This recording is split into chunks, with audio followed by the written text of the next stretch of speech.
ఎంత దిగజారిపోయి మాట్లాడాడంటే ఇవాళ ఆయన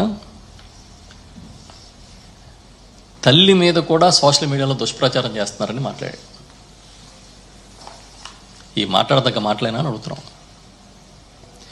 జగన్మోహన్ రెడ్డి గారి తల్లి మీద వైఎస్ఆర్ పార్టీ దుష్ప్రచారం చేస్తుందని మాట్లాడతారా? ఈ మధ్య విజయమ్మ గారే బయటకు వచ్చి చెబితే లెటర్ రాస్తే అది అబద్ధం అని, ఫేక్ అని మీ ఐటీడీపీలో ప్రచారం చేస్తే మళ్ళీ ఆమె వచ్చి వీడియో రిలీజ్ చేశారు కదా.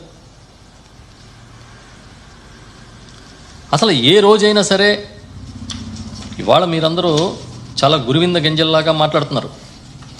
తెలుగుదేశం పార్టీ సోషల్ మీడియా ఏ రోజు ఎలా ప్రవర్తించిందో చూస్తే ఆశ్చర్యం వేస్తుంది. వ్యక్తిత్వ హసనాలు, మహిళల్ని, కుటుంబ సభ్యుల్ని విడిచిపెట్టకుండా దుర్మార్గంగా చేసినవన్నీ మీరు మర్చిపోయారు. జగన్మోహన్ రెడ్డి గారు కాబట్టి తట్టుకోగలిగారు అలాంటి ట్రోలింగ్ని. అయినా కాదు, అసలు అందరినీ, ఆ పార్టీలో ఉన్న ప్రతి ఒక్క వ్యక్తిని, ప్రతి నాయకుడిని మార్ఫింగ్లు చేయడం, అబద్ధాల ప్రచారం చేయడం అన్నీ చేసి మళ్ళీ ఈరోజు వచ్చి చాలా చిత్రంగా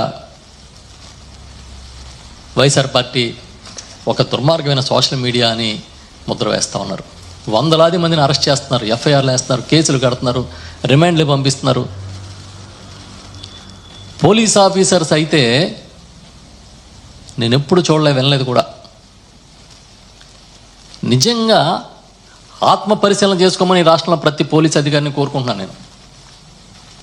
మీరు ప్రవర్తించే ప్రవర్తనకి అధికారంలో ఉన్న వాళ్ళకి అడుగులకు మడుగులు ఎత్తుతారని విన్నాం, కానీ ఇలా వ్యవస్థ మొత్తం దాసోహం అయిపోద్దని మాత్రం చూడలేదు ఇప్పుడు. ట్వీట్ని రీట్వీట్ చేస్తే కూడా కేసులు పెడుతున్నారు. మీకు నిజంగా నిజాయితీ ఉంటే, మొన్న ఎప్పుడో నేను చూశాను చంద్రబాబు నాయుడు గారు ముఖ్యమంత్రి గారు ఇచ్చిన ఒక ప్రకటన, అది ఏ పార్టీలో మహిళల్ని కించపరిచినా విడిచిపెట్టమని.